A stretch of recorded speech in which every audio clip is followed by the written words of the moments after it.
Welcome, everybody. It is Thursday night, and this is not Attack on the Politicos. It is the NGSC Sports Weekly. It's the NBA playoff special. I am your host, Ralph Garcia, joined by my co-host this evening. Of course, always joins me. He is the NGSC Sports NBA writer, right? So, obviously, he gonna join me from Chicago, outside of Chicago, but Chicago, Illinois. My boy Jordan Rio. What up, Jake? What's going on, Ralph? Happy to be back. Hey, I got tired of you having the best background, so I was like, I gotta find me something. And then, of course, he is the host of the Enhanced Sports Show, Saturday 4 to 6 p.m. If you're not in line now calling, I don't know if what are you you're waiting for? Right, I don't know if you're going to get in because it's already Thursday. You should have started yesterday. Of course, he is also the co-host of our baseball show In the Batter's Box and always a special guest on, well, every other show except the political one. We won't put Louis through that one. Of course, Mr. Louis Tenor. Ralph. Louis, this is a basketball show. Yes. But I'll put it to you this way. As much as you hate the Yankees, I hate the Celtics. You hate the Celtics? No. I hate the Celtics with a passion. Trust me, you or no one alive will ever hate the Yankees or any other team as much as I hate the Yankees, rather. You'll never hate any team as much as I hate the Yankees. And I just wanted to remind you, Louis, that even though it's a basketball show tonight, I do want to show respect by telling you I still hate the Yankees. Just wanted to make sure we got that clear. Remember the website, folks. It is NGSCsports.com, where you catch all of your current content. Log on to the website right now. Sammy Sportface is on vacation. So, just for all my writers, you too, Jay. When you go on vacation, you don't have to write. You go on vacation. But Sammy Sportface, he dances to a different beat. So he took a vacation with his wife to North Dakota, Wyoming, and Idaho. Nice little trio of states. Yeah. How do I do that? Anyway. Yeah. And he starts writing about it. So he's writing about his adventures in Wyoming. Why the hell? I don't know. But okay, that's Sammy Sportface. John Doucette. I want to thank everybody who's joining us. We're going to be talking NBA playoffs here in a second. Trust me. Got plenty to talk about. Louis, you like my background, Louis? Yeah, I do. Great. Look at that New York Knicks office I'm sitting in. That's right. Yeah. Anyway, John Doucette has been, we at NGSC Sports have been given the honor and the pleasure of being able to cover the PWHL, the Professional Women's Hockey League. John's covering the PWHL Boston team, playing out of the Songus Center in Lowell, where, of course, John already covers all UMass Lowell sports. We just got the approval for the credentials for the playoffs. So John will be in the house next week in Songus Arena for the PHLW Boston's home playoff debut against PWHL Montreal. So good luck, ladies. The league is growing, and NGSC Sports appreciates being a part of it. Basketball, guys, listen. Yeah.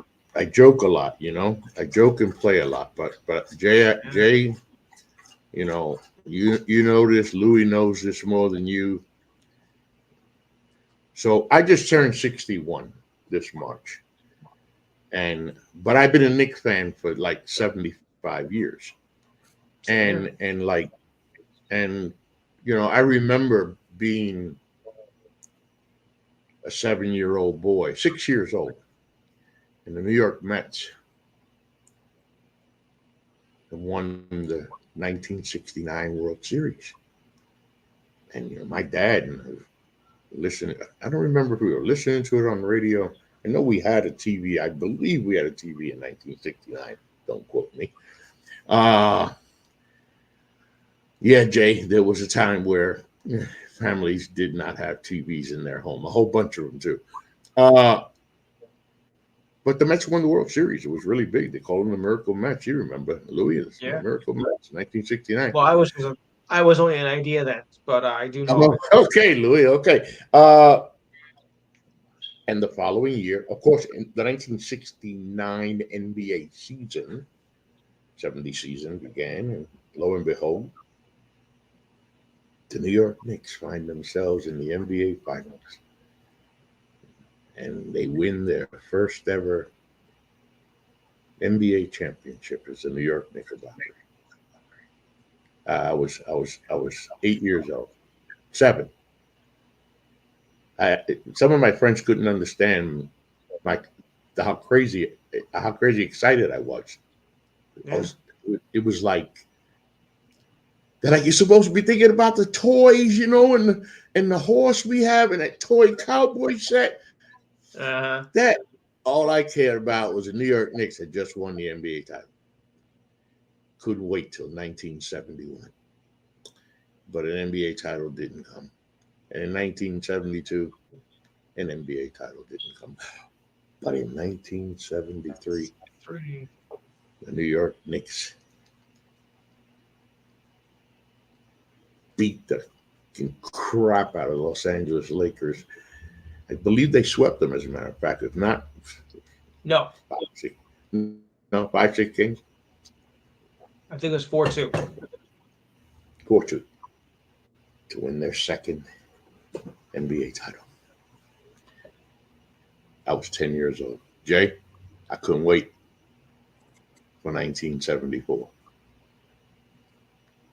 And I waited, and I waited. And I turned into my teens and my 20s. Then all of a sudden, in 1985, I got to tell the story.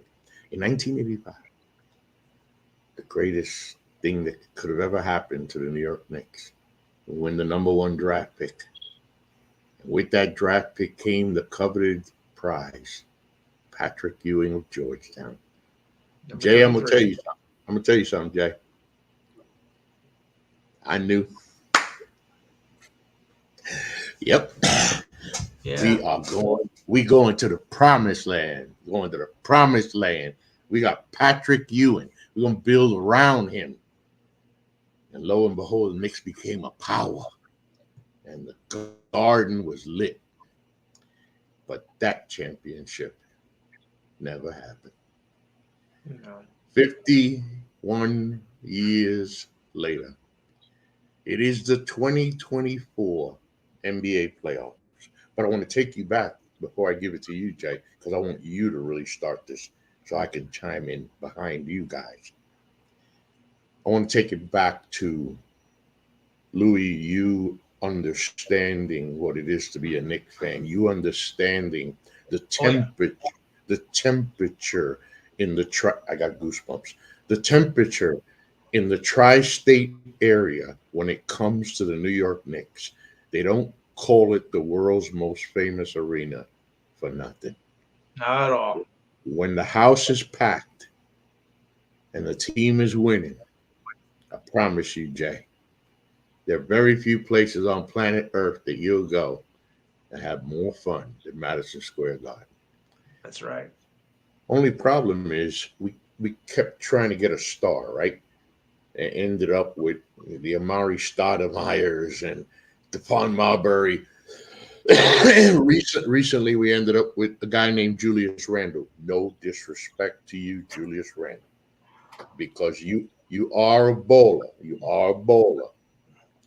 No disrespect. But we're still waiting. I'm not saying we're winning the championship. We'll talk about that in a little bit. But the Knicks were in search of a star. Jay, I'm coming to you. The Knicks were in search of a star. No star wanted to sign with New York. Who the hell wanted to sign with fucking Dolan and his dumb ass and the mess that he kept making of the Knicks? James Dolan. And then a guy named Leon knocked on the door. And all of a sudden, things started changing in New York. And we couldn't get a star. So you know what we did?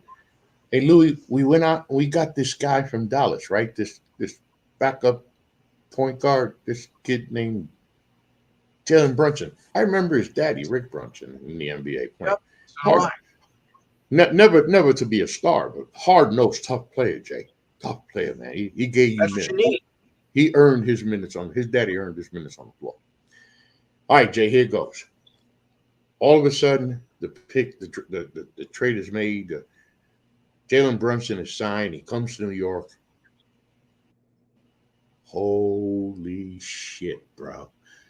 They ain't nobody alive, Jay. Please tell me who ever thought this was going to happen. I'm going to leave you, and here it comes, Jay. The New York Knicks are no longer looking for a star. We got a superstar. You know, it's funny. I want to start going back to when Jalen Brunson did join the Knicks. There were a lot of people in the media who were saying it was an overrated contract. You know, 4 years, 104 million. He's only joining the Knicks because his father's an assistant coach there. I was disappointed. Right. And now, you know, 2 seasons later, look at where the Knicks are. Back-to-back playoff runs, second round last year, second round this year. If we're being honest, if there's any team in the East that could dethrone the Celtics, it would be the New York Knicks right now. And that all starts with Jalen Brunson. He's been the MVP of the playoffs, in my opinion. He is just otherworldly as a player. I mean, the dude's gotten hurt so many times. He keeps getting up. He keeps dropping 35, 40 points. You know, I just saw a stat earlier that he passed Carmelo Anthony for career playoff points as a Knick. Yeah. It's only a second playoff run. It's crazy to think about. But We haven't seen numbers like this since Jordan. But yeah, I mean, it's Jalen Brunson is the guy in New York. He is that star. Other stars are going to want to play with him now, and New York is going to be a legitimate championship contender for years to come. You know what, Louis? So we go back to the gutty performances, and the gutty performance that comes to mind in Knick history is, of course, the 1970 NBA Finals, Game 7. Of course, Willis Reed went down in Game 6. Yes. And it looked like he was done, and the Knicks prepared to play without the captain. You've seen the video many times. You can find it on YouTube. And Yeah. they show the crowd in the garden, and the Knicks are practicing on the floor. All of a sudden, the place goes crazy. The captain walks out, limps out. Could barely move around. He hits his first couple of shots. Of course, that's the game where Walt Frazier would get 36 points, 19 rebounds, and 7 assists, where the Knicks would, of course, win the championship. Louis, you saw, it was a moment for me last night. Like I said, I'm diehard. So Yes. we're up 1-0, and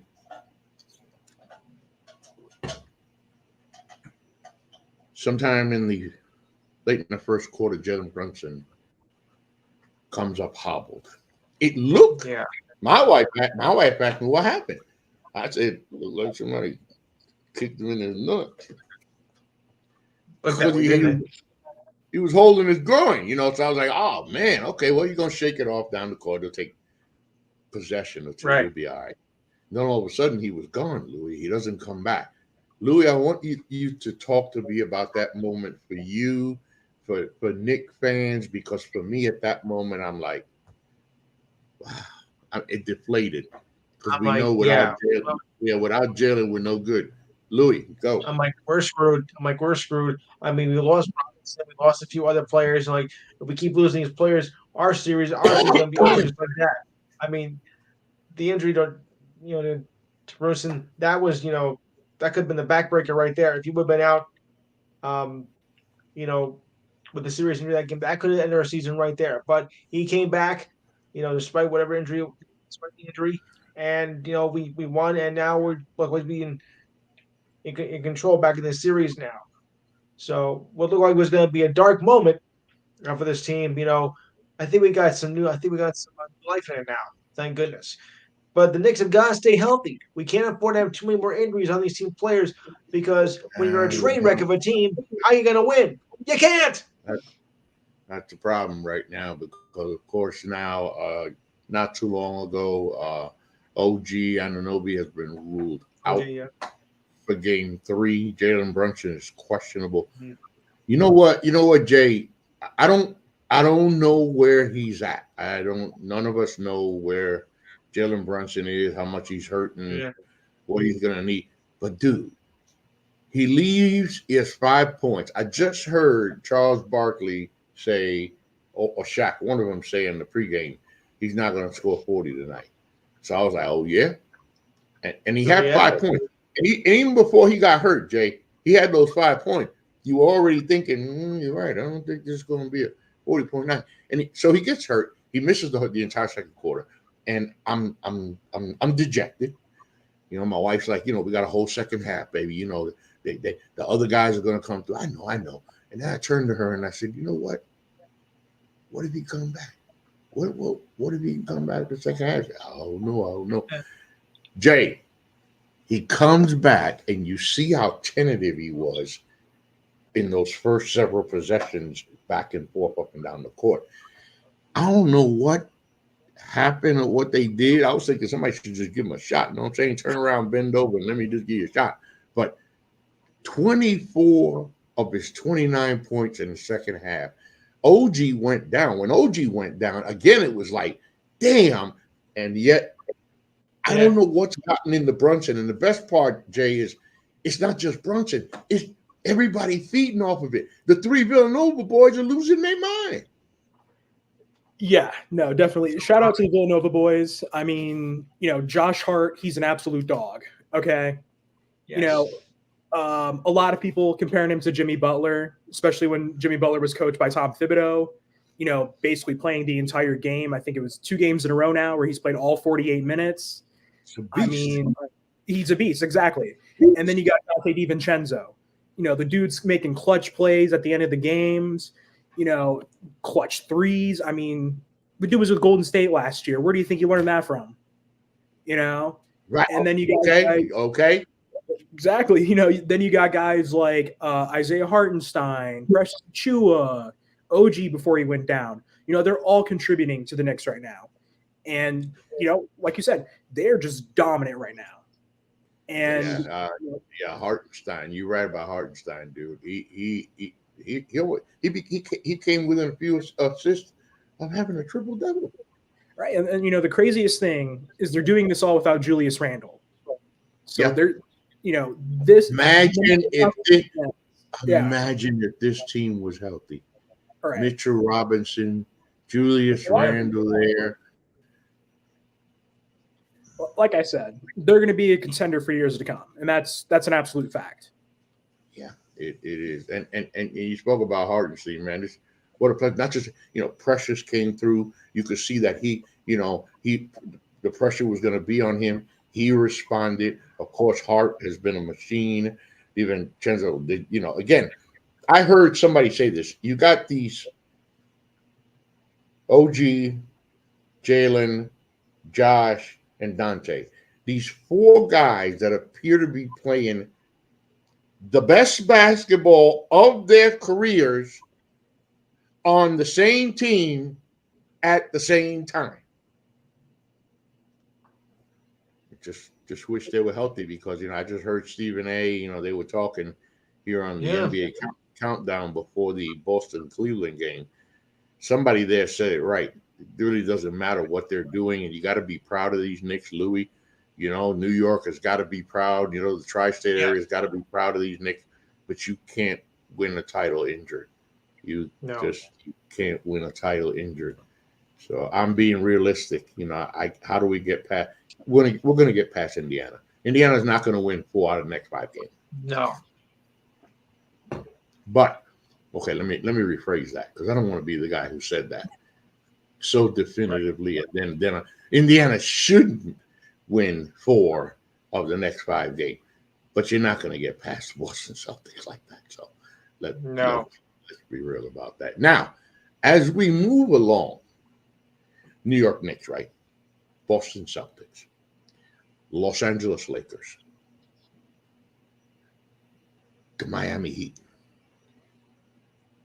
Could be one or two others, but what I'm getting at is these are household winning NBA franchises. Okay. Yeah. Absolutely. When you think off the top.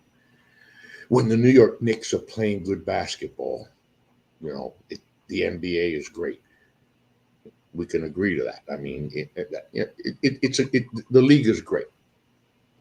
But one of the things about sports, and we're talking about NBA right now, is sometimes you get tired of the same winning over and over again. Like, can I get somebody new to just come in the house? Lo and behold, we got two teams in the West. Yeah. Two teams with a bunch of young bucks who have no idea what winning is yet. They don't really know what winning is. But damn, they are having a lot of fun. Yo, Jay, what I saw in the first half of Game 2, Minnesota, Denver, it looked like an NBA team playing a high school team. Not only that, we talking about the defending NBA champion who rolled through the playoffs last year. But even though they eliminated the Lakers, you see how much the Lakers were able to score on them and get off on them? They just couldn't keep up with the Nuggets at the end. All of a sudden, Anthony Edwards ran his mouth, just before the series. I'm just tell LeBron, don't worry about it, man. I'm gonna get that revenge on him. Tell Minnesota we come. Tell Denver we come. And I was like, "Hey, young buck, you need to watch your mouth, bro. Chill." Yo, Jay, what the hell are we watching, man? They is what? Listen, Anthony Edwards has gotten a lot of comparisons to Michael Jordan, a young Michael Jordan. Okay, yes, he has that killer mentality already, and at the same time, he's a humble star. Okay. At 22 years old, he's already the leader of the Minnesota Timberwolves. You got guys like Cat, who's been there for almost a decade now, who's kind of stepped back into that secondary star. You have Rudy Gobert, who knows what he needs to do on this team. And then, like I said, you got Ant. The dude's averaging 30 points a game in the playoffs, okay? He pretty much rolled right through the Phoenix Suns in the first round, couldn't even take the Suns seriously, And now in the second round, you're against the defending champions, and he is scoring with ease. Nobody can keep up with him. Nobody. No, it was ridiculous. Louis, because Jordan touched on something that I wanted to touch on with you. yes. Karl Anthony Towns, better known now as Cat. Here's a guy who gets drafted by the Minnesota Timberwolves out of Kentucky, right? All this talent. He was going to be able to do so much. And he seemed to fall short every time. Not only he fell short, it didn't help that he really didn't have a surrounding cast in Minnesota that really ever posed a threat in the NBA playoffs if they made the playoffs. Along comes Anthony Edwards as the number one overall pick in the NBA draft, okay? And then you get who is now the four-time defensive player of the year, tied an NBA record, four-time defensive player of the year, Louis. And all of a sudden, Karl Anthony Towns, who, by the way, I should add, has been almost traded half a dozen times because Minnesota figured we're not going to do nothing with the guy. Might as well send him somewhere else. Didn't happen. And all of a sudden, Karl Anthony Towns finds himself surrounded by two guys that have all of a sudden, Louis, made the Minnesota Timberwolves an NBA title favorite. Who would have thought? Denver's was so dominant, and they swept their first round opponent, and all of a sudden they come against Minnesota and is just being stunned. Don't get me wrong, the Timberwolves are a good team. Maybe we underestimated them because they're really doing the damage in the series. And what's worse, for Denver is they lost these games at home, and they lost game 2 at home very, very badly. I mean, what does that say about with guys going on the road in Minnesota? Because if they get whooped like that at home, I can only imagine what it's going to be when they go to Minnesota. For games 3 and 4, it could be even pardon this expression, a real major ass whooping. And that's the thing, Jay. These 2 wins, I didn't say it on purpose. These 2 wins didn't happen in Minnesota. They happened in Denver. Now they got to go back out there. So my question to you, Jay, because I watch the now. By the way, we'll talk about it momentarily after the next team. With congratulations to the Joker on winning his 3rd MVP in 4 years. The Joker, Jamal Murray. We're going to talk about that in a second, okay? But Joker, I have yet to see a team have Joker's number like this Minnesota defense, and they're doing it to everybody. So my thing now is down 2-0 on the road, the next 2, right, in Minnesota. How the hell does Denver answer this bell? I don't think they're going to win both games. I think they may win one. It'll probably end in 5 or 6, if we're being honest. But somebody has to go off in games 3 or 4 for the Nuggets. Jamal Murray clearly isn't 100%. I know we're going to mention what he did at the end of game 2. Joker, he's getting controlled, by Karl Anthony Towns and Rudy Gobert. So if you can get maybe, Michael Porter Jr., KCP, Christian Brown, one of these guys, just step up and have a game just to take away from Minnesota. That may be their only chance, but I think this is going to end in 5 or 6. And talking of Anthony Edwards, look, give the young man all the props, okay? Because this isn't just a kid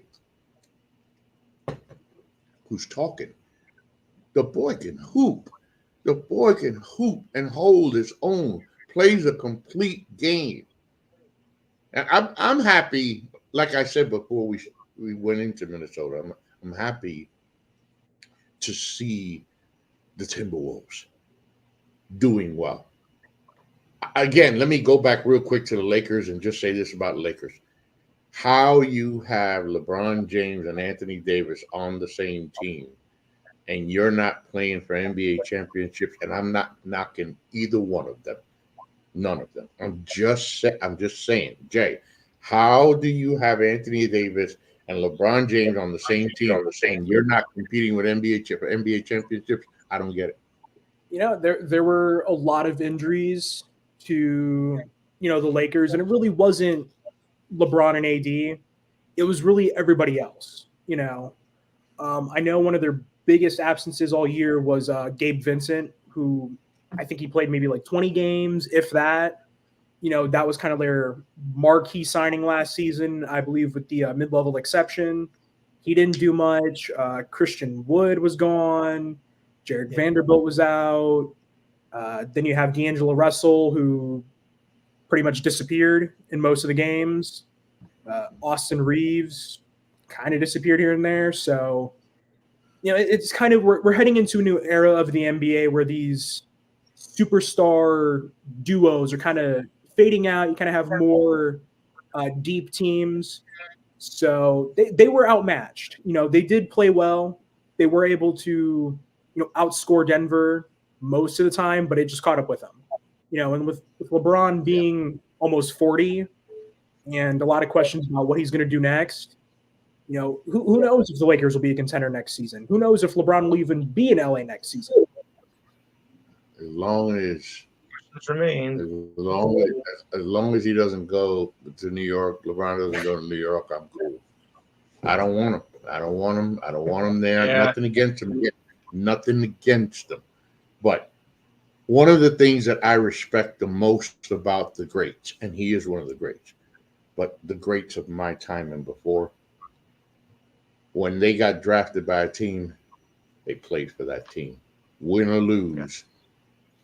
Louis, you remember back in the days, you knew who your roster was. That's who your roster was going to be next year and the year after.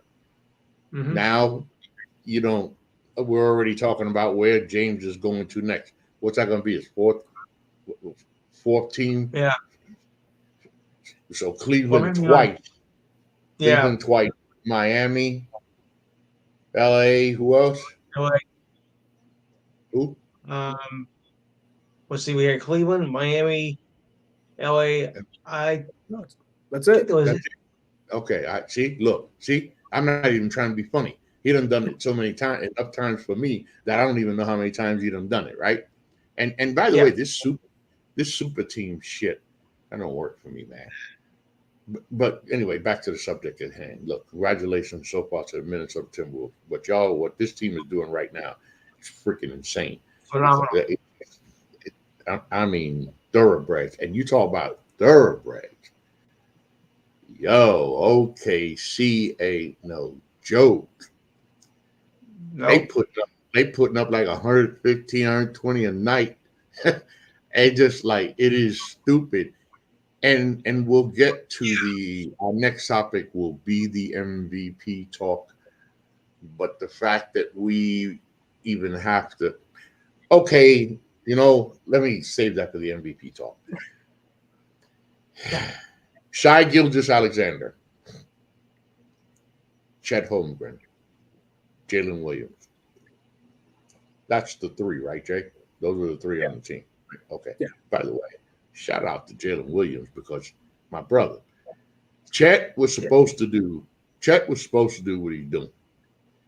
Shai's been working on his game, but he's laughing. What Shai has done, I didn't even see that boy coming. That's another one like Jalen Brunson for me. I did not see SGA coming, man. But shout out to Jalen Williams, young man. Oh, what a year you had, and how you have complimented these two guys. And remember who we're talking about. We're talking about the number one seed in the West, not the Lakers, not the Nuggets,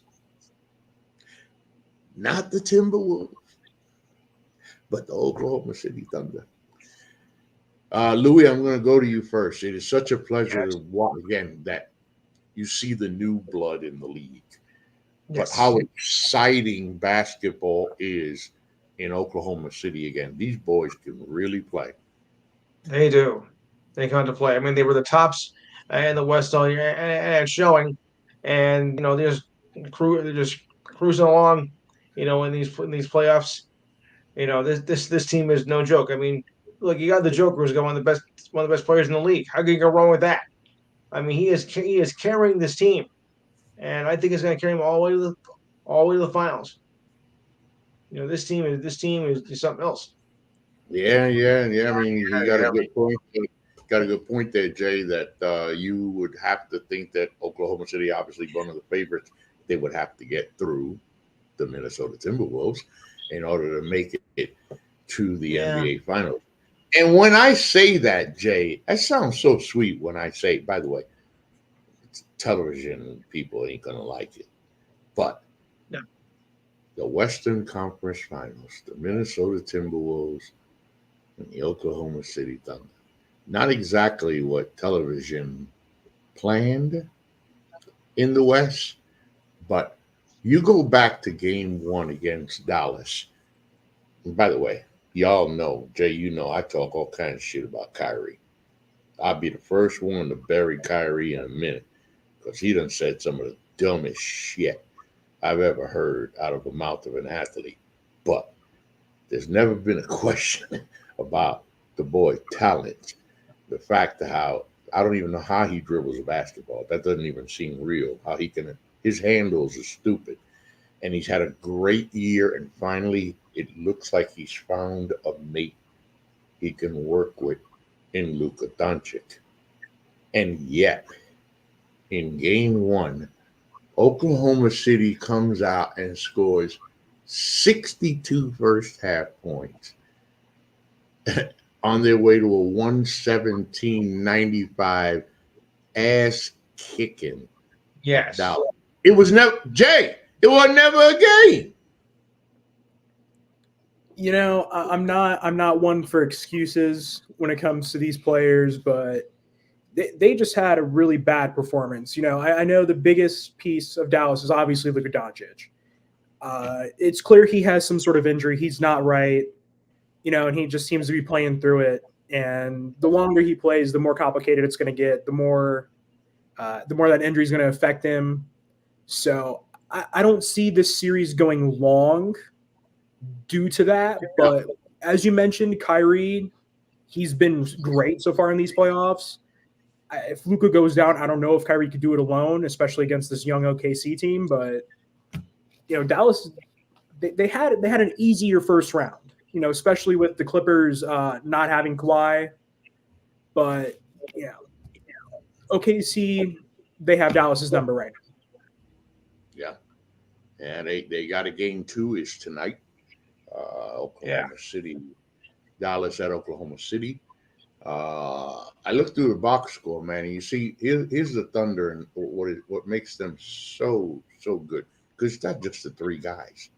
They got complementary play. We talked about Jalen Williams. We didn't talk about Jay Williams. 11 points, 9 rebounds. We didn't talk about who is this guy? Who is this guy? Hold on a second. Give me a second. Hold on. Right. A. Wiggins. No, not Andrew Wiggins, y'all. Not Andrew Wiggins. Aaron Wiggins gave him 16, 5, and 5 off the bench. I mean, of course, Shai gave him 29. You got 18 for Jalen Williams, 19 for Hogan. Shai had 29, 9, and 9. I mean, it was just balanced ass whooping. I don't see this going. I don't see this going more than 5.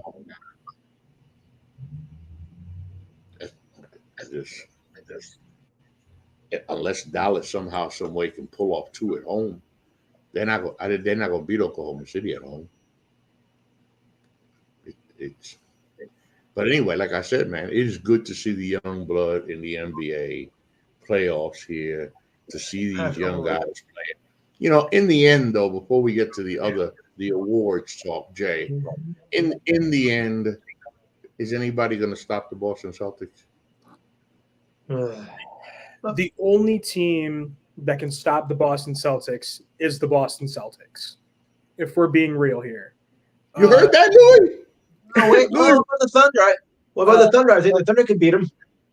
Kristaps Porzingis being out. I think they said he's supposed to be out for a few weeks. That hurt. So that's a really big loss right there. Big loss. I mean, Jason Tatum, he's taken that's a tiny step back in the playoffs so far. His scoring's dipped a little bit. I know. Yeah, he had. Yeah, you're right. Both of them.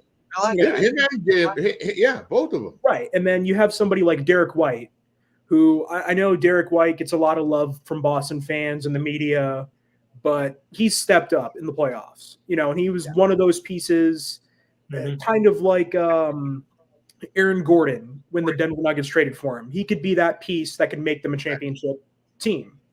They just have to get there. And if those injuries hold them back, they're not winning a championship.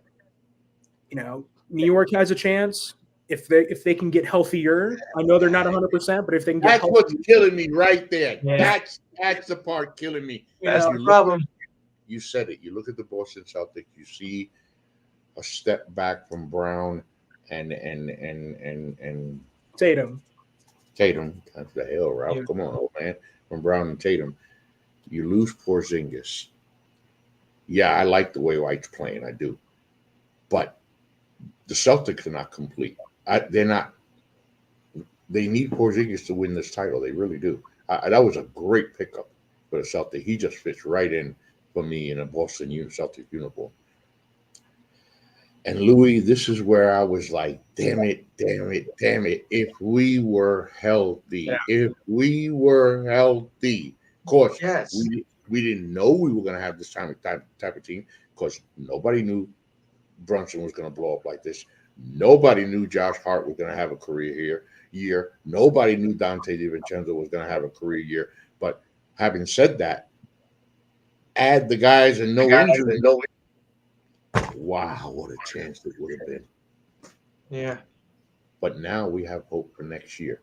Now I start to look forward as a New York Knicks fan to next year. Maybe we don't win it this year, Louis, but if everybody can and you know what I say? Bring everybody back. Bring them all back. Don't fuck around. Don't play. Don't play. Bring them all back. It ain't broke. Don't try to fix it. We don't need a star anymore, Louis. We don't have to go look for a star anymore. That's the problem with these teams. They're always looking for the superstar. I think that's going to help them propel to get that point. You don't always need a superstar player. It'd be nice if you could, but it's just not how it works, people. It ain't broke. Just improve on what you got, Tibbs. Somebody tell Leon Rose, it's all right, Leon, chill. You're good.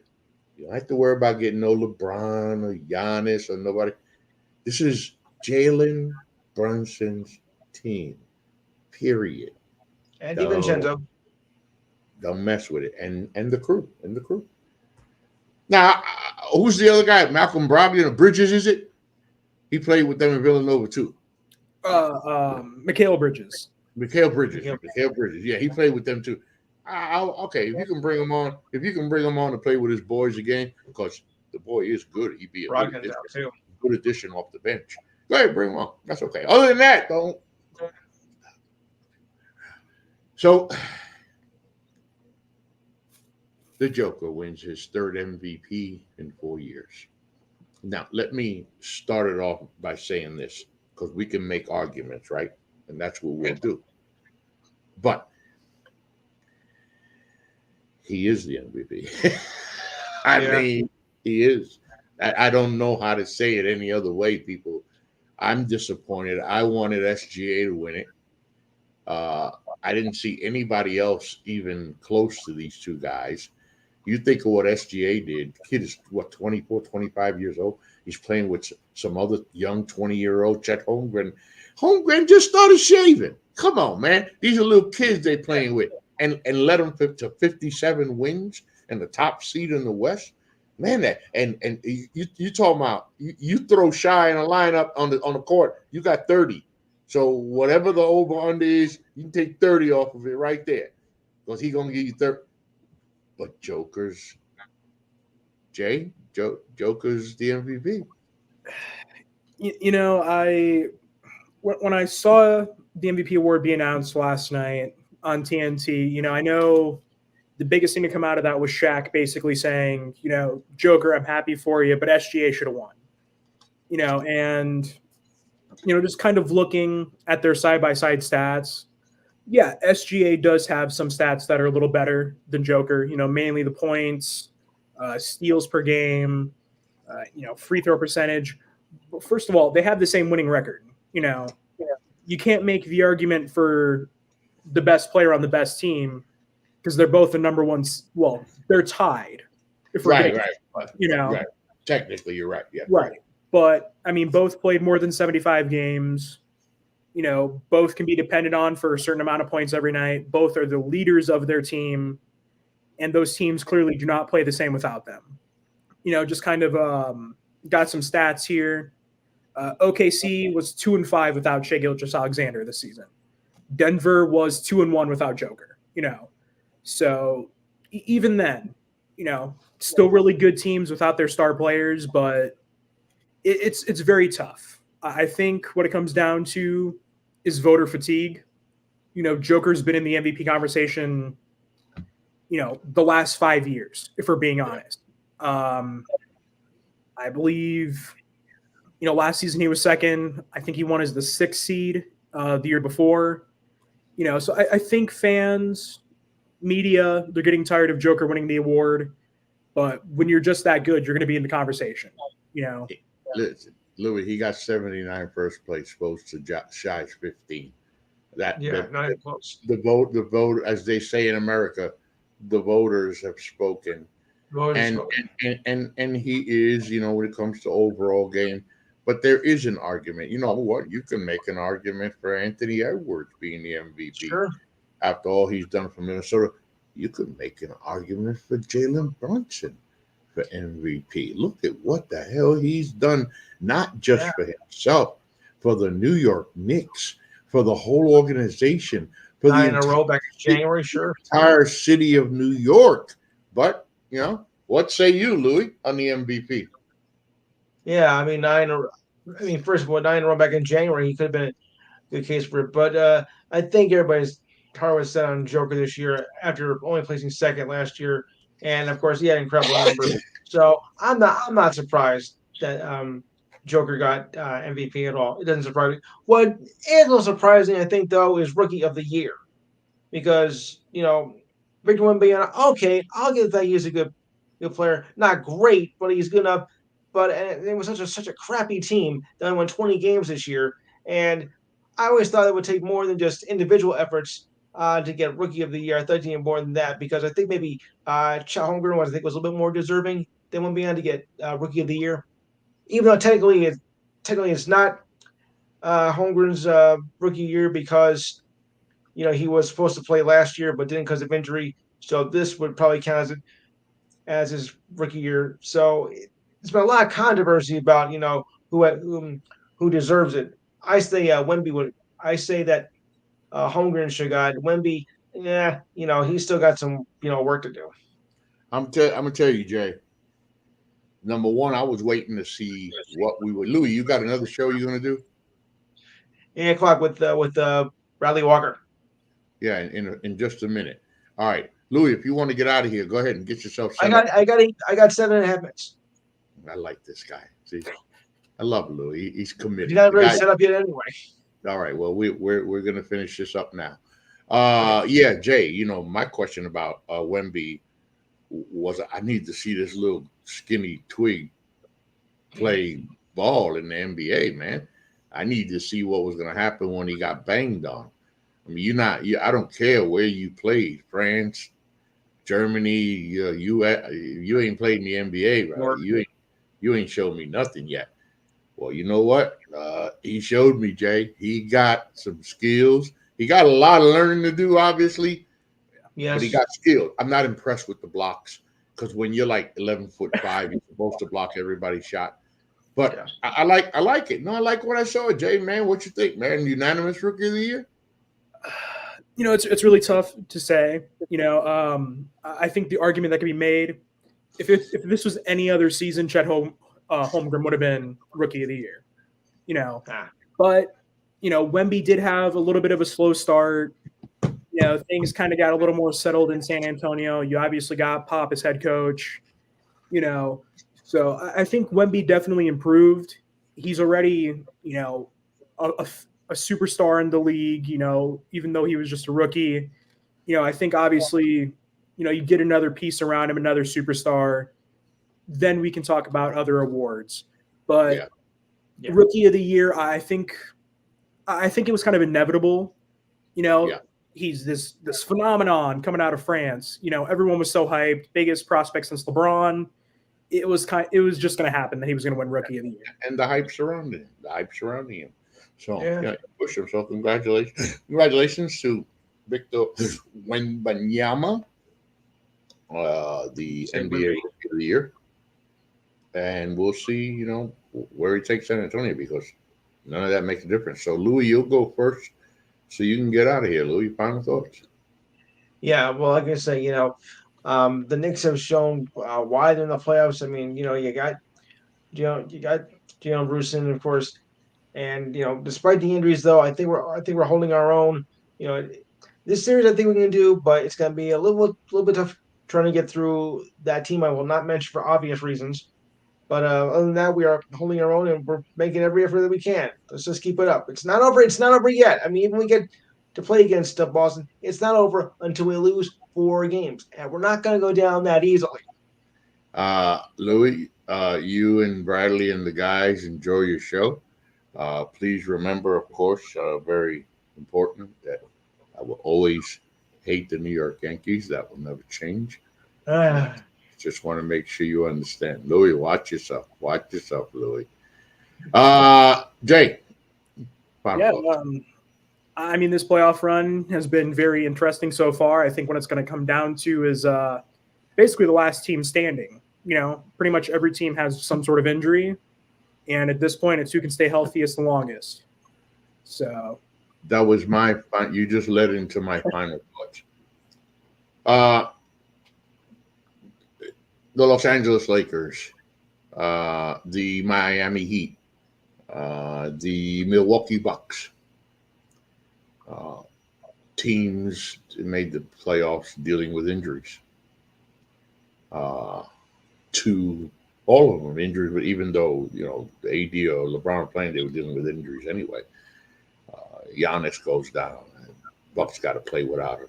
Miami's got to play without Jimmy Butler. Injuries, injuries, injuries. Now hold on a second, because you're watching a team, for example, like the New York Knicks, playing through injuries. Unfortunately, it's a part of the game, and it's what kind of messes it up if you're a fan of one of the teams, and of course a fan of the game in general, because you're like, damn, can I get a playoff where everybody stays healthy so I could see like a true playoff? I'm a Knicks fan. I'm going crazy now. I wish we were healthy. If we had a healthy team right now, my team is favored to come out of the East. But unfortunately, we see about the Boston Celtics, a team who has basically looked like they've been destined to win the NBA title. Like, now is their turn, and now they're dealing with injuries with Porzingis gone. It's crazy, but that's the way it goes. The way it goes. Thank you for joining us this evening. This is the NGSC Sports Weekly NBA Playoff Show. If it's all right with y'all, Jay, we'll come back next week. let's do it. Let's talk. Let's talk some NBA playoffs as the playoffs go on. Currently, right now in Boston, just over 6 minutes to go in the first half. The Boston Celtics have a 42-37 lead over the Cleveland Cavaliers. If Boston wins this, they're going to lock it down. But if Cleveland wins this one, Jay, I'm gonna hold off. What you call it, crowning the Celtics. Spider's gone. He's gone. Let's just be honest. Yeah. All right. Thank you for joining us this evening, everybody. Y'all have a good night. We'll be back Sunday within the batter's box. Until then, peace.